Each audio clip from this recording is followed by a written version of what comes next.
Good morning, everybody. This is your favorite MS4 coordinator again. We're going to do something a little different today. This is a project that we did a few years ago. Where I'm standing, water would get a foot deep, maybe 15 inches deep.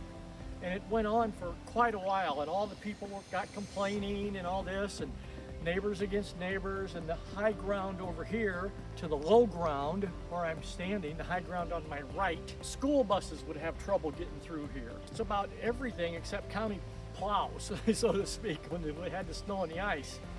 So what we did is we did a project where we actually dug down about 3 feet or so, and we put a whole new drain system in for this whole area right here. MS4 did this. And we were able to capture all this water and take it down around the curve and then let it go through a stormwater tank, let's say a big septic tank. It's a swirl unit, and that swirl unit, water goes in it and it swirls around, just like its name kind of. Well, and in doing that, the sediment and stuff falls out. So the clean water at the top, when this thing fills up, actually goes out. And we had a pond here off to my left, and you'll see that later on in our video. We were able to do some other items that I'll describe later. So the water from here, and by the way, this was cars, this was brake dust, this is transmission fluid, this is a lot of stuff that's really we don't like to put in our water. So I'll explain later what we did to stop it, protect it, and the pond that we put it in. We also did water quality testing prior to the project and after we were done with the project to see what did we do any good.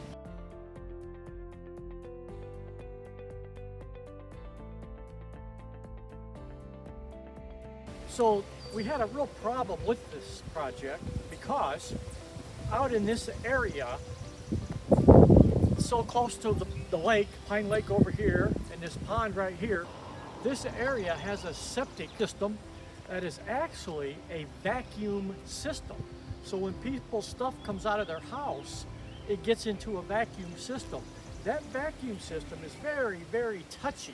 So we had to be extremely nervous, careful to not bump into that or cut through that. One, it would cost us a lot of money, and two, we wanted to keep the complexity down and let the system work. So we had to really stay away from it, get everything located properly.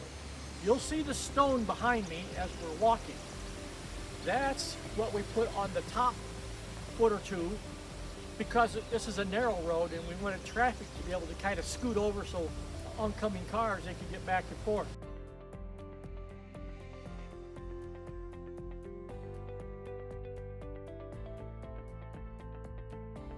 What we're standing at is the very, very outfall of the project. And we used something we call a flock log, kind of. And it's like a big soap on the rope. And it's down here at the outfall.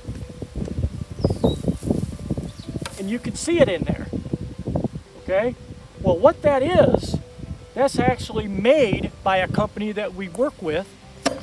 And what you do is you take a soil sample of your location, and that's moisture, the soils, and they design these to be the actual opposite attraction. So anything that comes across it, it's like a big magnet. The hydrocarbons and that kind of stuff, it's a big magnet.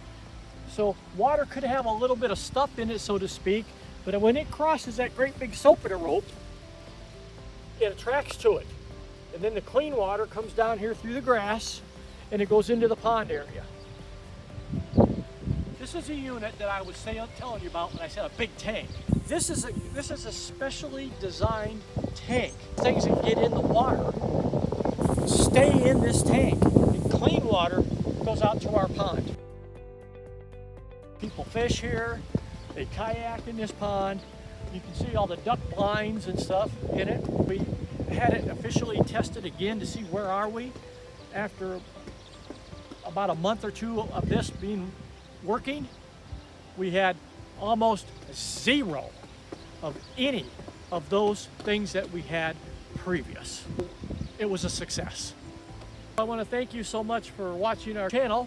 And just remember that your favorite coordinator is going to say to press that red button. You become a subscriber, and I hope everybody enjoys our videos, and we're trying to put them out on a fairly schedule of every other Monday. Thank you.